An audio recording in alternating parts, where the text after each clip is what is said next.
नमस्कार, मैं हूं संजय शर्मा। आप देख रहे हैं 4 PM न्यूज नेटवर्क। कभी क्रिकेट खेला है आपने? हम लोगों ने खेला है। और क्रिकेट में सबसे ज़्यादा दुख तब होता था जब आप हिट विकेट हो जाते थे। आप में से जो लोग क्रिकेट नहीं खेलते हैं वो सोच रहे होंगे कि हिट विकेट क्या होता है। तो हिट विकेट ये होता है कि अपना बैट या आप खेल रहे और आगे बढ़े और बैट को खुद विकेट पे मार लें, हिट विकेट हो गए, मतलब आप आउट हो गए। उत्तर प्रदेश की सरकार भी आजकल हिट विकेट होने की कोई कसर छोड़ नहीं रही है। मैं समझ नहीं पा रहा कि जब चुनाव वक्त है, चुनाव सिर पर है, तो कोई भी पार्टी ऐसे हिट विकेट कैसे हो सकती है। और अगर किसी एक मुद्दे पे हिट विकेट हो रही है तो फिर वो उन सलाहकारों का या उन अफसरों का क्या काम जो आपको हिट विकेट करा दे रहे हैं। चलिए, मैं ज़्यादा पहेलियां नहीं बुझाता, सीधा सीधा आता हूं। उत्तर प्रदेश में इस समय सरकार के लिए जातियों के बवाल के अलावा अगर कोई दूसरी परेशानी है तो वो है बेरोजगारी। नौजवान बड़े बड़े दावे किए थे कि हम इतने लाख नौकरी दे देंगे, कोई बेरोजगार नहीं रहेगा, सबको रोजगार मिल जाएगा। और साहब, नौजवान भी बिल्कुल हर हर मोदी, घर घर मोदी। लग रहा था उसको कि बस अब तो नौकरी मिल गई और बढ़िया गाड़ी मिल गई, बढ़िया फ्लैट मिल गया और बढ़िया बीवी मिल गई, मेरी जिंदगी सेट। मगर उत्तर प्रदेश में 4 सालों में नौकरी के नाम पर जो तमाशा हुआ, सारे भ्रम तोड़ दिए बेरोजगारी के, सारे भ्रम तोड़ दिए रोजगार के, सारे सपने तोड़ दिए नौजवानों के। नौकरियां निकली नहीं, नौकरियां निकली तो जांच में अटक गई, भ्रष्टाचार में अटक गई। हर बार या तो पेपर लीक हो गया या लीक करा दिया गया, फिर दावा किया गया कि सॉल्वर पकड़े गए, मुन्ना भाई पकड़े गए, जांचें एसटीएफ को दे दी, जांचें एसआईटी को दे दी। मतलब तमाशा पूरा, नौकरी गायब। अब आप मंगेरी लाल के हसीन सपने देखते रहिए कि नौकरी आपको मिल जाएगी, मगर नौकरी हो तो मिले। नौकरी मतलब अलादीन का जिन्न, अलादीन का चिराग। चिराग पकड़ो, जिन हाजिर, जी मेरे आका, नौकरी हाजिर, नौकरी गायब। उत्तर प्रदेश के नौजवान पिछले काफी दिनों से, कई महीनों से लगातार संघर्ष कर रहे हैं। नौकरी तो मिल नहीं रही। मिल क्या रहा है? गालियां मिल रही हैं, लाठियां मिल रही हैं, पानी की बौछारें मिल रही हैं।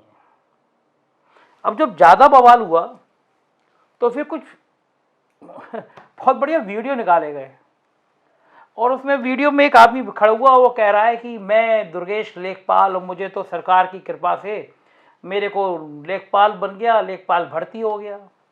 बहुत बढ़िया वीडियो आ गया, जारी कर दिया सरकार के ऑफिशियल अकाउंट से, सूचना विभाग ने जारी कर दिया, दुर्गेश लेखपाल। अब जब जो वीडियो जारी हो गया तो पड़ताल हुई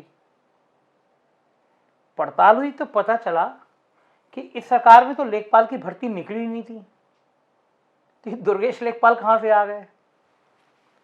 तो और पड़ताल चल हुई तो पता चला ये दुर्गेश जी तो पिछली सरकार में भर्ती हुए थे। अब आप कल्पना कर सकते हैं, सरकार है, सरकार का सूचना विभाग है, बाकी तंत्र हैं, बाकी एजेंसियां हैं, एक वीडियो बनाती हैं, वीडियो अपलोड करती हैं, और पता चला कि जिसकी नौकरी की बात कर रहे हैं वो पिछली सरकार का है। रातों रात पता चला दुर्गेश जी गायब हो गए। लोगों ने मजाक उड़ाई कि दुर्गेश जी तो नेपाल चले गए हैं। लोग पूछने लगे नेपाल से वापस कब आएंगे।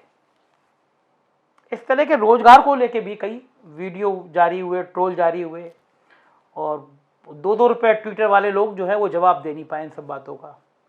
तो फिर मजाक उड़ी सरकार की, और नौजवान गुस्से में। इस बीच में जब ज्यादा मजाक उड़ी तो सरकार ने क्या किया, होर्डिंग लगवाए, 4 लाख नौकरियां। लगा कि ये अंगेरी मुंगेरी लाल है, इनको तो कुछ भी बता दो चल जाएगा। तो सरकार ने बयान जारी करके कह दिया कि 4 लाख नौकरियां हमने दे दी। अब लोगों ने पूछा कि भैया कोई रजिस्टर है, कोई दस्तावेज है, ये नौकरियां कहाँ है, किसको दे दी। तमाम जगह से तमाम फ्रंट के लोगों ने आवाज़ उठानी शुरू करी कि कोई एक वेबसाइट बना दीजिए या कहीं बता दीजिए जहाँ पे नाम मंगूलाल, बाप का नाम झंगूलाल, पता चौपटिया बाजार, गोरखपुर, मोबाइल नंबर फलाना फलाना फलाना। 4 लाख लोगों के नाम जब आपने भर्ती करी ली तो जाहिर है उनके नाम भी होंगे, उनका एक पिता भी होगा जिसने पैदा किया है, एक अदद आधार कार्ड नंबर भी होगा, एक अदद मोबाइल नंबर भी होगा। तो 4 लाख लोगों का वेबसाइट पर डाल दीजिए। लोगों ने कहा कि ये नौकरियां तो दरअसल दुर्गेश लेखपाल हैं, ये सिर्फ होर्डिंग में नजर आती हैं, हकीकत में नौकरियां नहीं हैं। हकीकत में तो लोग बेरोजगार हैं। और सरकार साहब, पिछली बार कोरोना लहर में एक कोई गवर्नमेंट का, मैं स्कीम का नाम भूल गया, उसमें यह आया था कि इसमें ऋण दिए जाएंगे। सुबह दोपहर को वित्त मंत्री ने ऐलान किया, 24 घंटे बाद उत्तर प्रदेश के मुख्यमंत्री से कई यानी कितने सैकड़ों करोड़ के ऋण के लिए कह दिया गया, इतने सैकड़ों करोड़ के ऋण स्वीकृत हो गए। मतलब झूठ बोलने तो मैं चैलेंज कर रहा हूं, शायद ही उत्तर पूरे देश की कोई सरकार इतनी ऐसी होगी जो इतना झूठ बोलती हो, और बोलती भी होगी तो ऐसा झूठ बोलती है जो सड़क चलते आदमी को समझ में आ जाता है कि झूठ बोल रहे हैं। मतलब फाइनेंस मिनिस्टर का ऐलान हुआ, 24 घंटे के अंदर आप सैकड़ों करोड़ के ऋण बांट देंगे। फिर पूछा गया कि जिन जिन को ऋण बांटे गए उनके नाम पते बता दीजिए। तो फिर वही अलादीन की चिराग, कोई हो तो बताया जाए। फिर मजाक उड़ी। तो फिलहाल साहब, इनके जो होर्डिंग थे कल से वो बहुत चर्चा में है। एक शिशरा नाम के कोई एक सज्जन ने, उन्होंने ट्विटर पे एक फोटो डाला कि कर्नाटका में 4 लाख नौकरियों के होर्डिंग क्यों लगे हुए हैं। कर्नाटका से उत्तर प्रदेश की नौकरी का होर्डिंग का क्या मतलब? तो हमारे डायरेक्टर इन्फॉर्मेशन है, तेज तर्रार है, बढ़िया अफसर है शिशिर जी। बढ़िया अफसर मतलब मुख्यमंत्री की नाक का बाल है, तो मुख्यमंत्री जी बड़े खुश रहते हैं उनसे। तो उन्होंने तुरंत कहा कि ये झूठा प्रचार है, हमने कर्नाटका में कोई होर्डिंग नहीं लगाया, और लगे हाथ उन्होंने साइबर सेल को लिख दिया कि जिसने किया उसमें मुकदमा लिखो। अब योगी जी की सरकार कुछ और करे ना करे, लट हाथ में लिए तैयार रहती है। मैं तो कई ज्योतिषियों से मिला हूं, मैं जानना चाहता हूं कि जिस ग्रह नक्षत्र में ये सरकार बनी थी, उस ग्रह नक्षत्र में कुछ लठ का, लाठी का कुछ तालमेल था। कहीं ऐसा तो नहीं है कि ये राहु है, इस काल में बनाओगे तो एक लाठी संग में रहती है। मतलब इस सरकार में आपने इस काल में शपथ ली तो जो आप पे बोले बस FIR करा दोगे, जांच करा दोगे।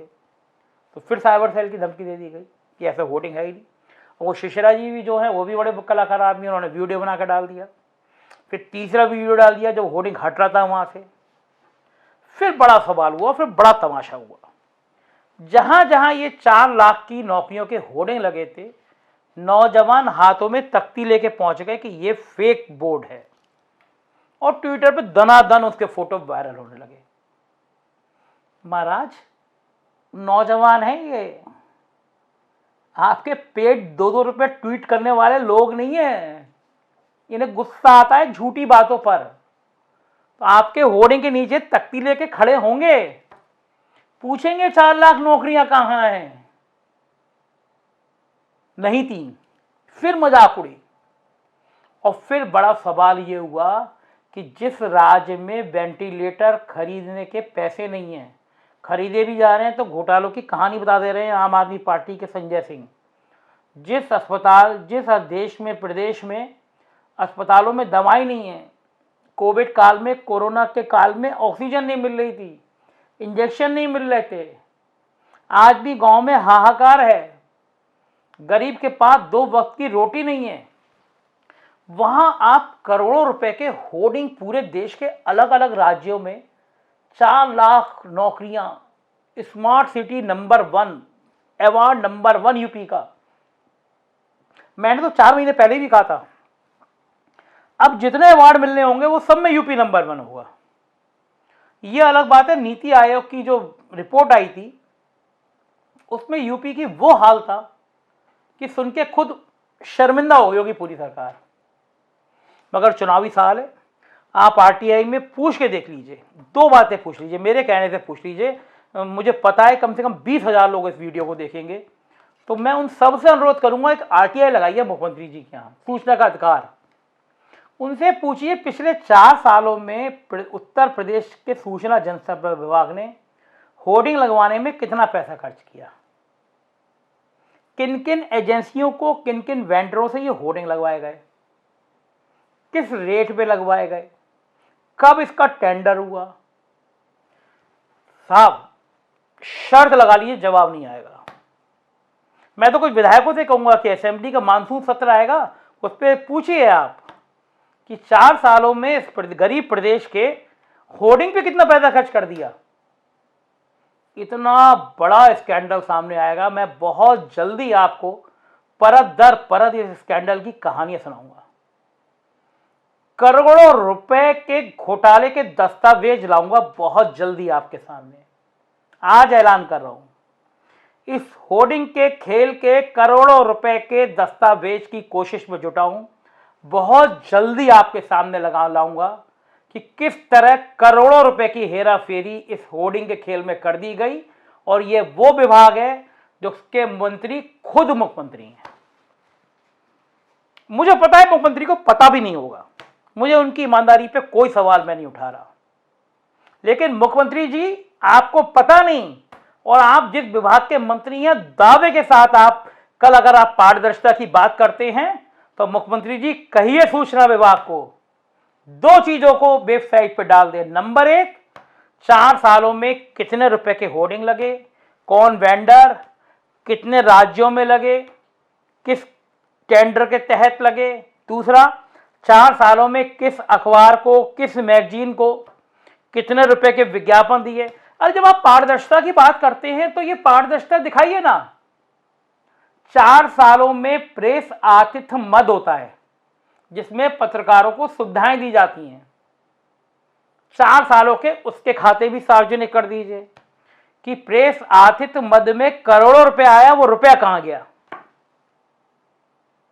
मैं ही वो बातें कर रहा हूं मुख्यमंत्री जी जिसके मंत्री आप खुद हैं। और मैं फिर कह रहा हूं मुझे आपकी ईमानदारी पे शक नहीं है, लेकिन मुझे यह सवाल यह भी है कि आप ये बात सुनने के बाद आप इस पर अगर जांच नहीं बिठाते हैं तो फिर सवाल खड़े होंगे। जब हर चीज पारदर्शी है तो ये चीज भी क्यों नहीं पारदर्शी हो। हमें क्यों नहीं पता चले कि हमारे किन राज्यों में कितने रुपए के होर्डिंग लगे। हमको तो पता है कि मोदी जी ने वैक्सीन फ्री करी, 15 दिन बाद थैंक यू मोदी कहते हुए करोड़ों रुपए के होर्डिंग फिर लग गए। तो ये पैसा है किसका। ये पैसा उस रिक्शे चलाने वाले ननकू का है जो तेल भी खरीदता है ना तो उस पर टैक्स देता है, जो साबुन भी खरीदता है तो उस पर टैक्स देता है। ये उस अमरूद के ठेले लगाने वाले का, ये उस चाय के ठेले वाले का, ये उस मध्यम वर्गीय परिवार का, उस नौजवान का जिसकी बहुत कम सैलरी होती है, करोड़ों के सपने आंखों में होते हैं, ये उसका पैसा है। क्यों नहीं सार्वजनिक होना चाहिए, क्यों नहीं देश को सबको पता होना चाहिए, और क्यों खर्च होना चाहिए, और क्यों नहीं ये बात का पता लगना चाहिए कि 4 लाख नौकरियां कहां गई। मुझे पता है इसका किसी का जवाब नहीं आएगा, लेकिन हमारा काम है सवाल पूछना। हम सवाल पूछेंगे, बेखौफ होकर पूछेंगे, ये जानते हुए पूछेंगे कि आप हमारे इन सवालों पे हमारे खिलाफ जांचें कराते हैं, आप हमें धमकाते हैं, हमारे दफ्तर पे हमको जान से मारने की धमकी दी जा रही है, एक गुमनाम खत पर हमारी जांच कराई जा रही है, हमारे खिलाफ FIR कराने की साजिश की जा रही है, मगर हम खामोश नहीं होंगे। हम सवाल पूछेंगे क्योंकि सवाल पूछना है हमारा लोकतांत्रिक अधिकार। तो देखते रहिए 4PM न्यूज नेटवर्क। हिम्मत बढ़ाइए हमारी सच को बोलने के लिए। सब्सक्राइब करिए और दोस्तों से कहिए शेयर जरूर करिए वीडियो। Thank you.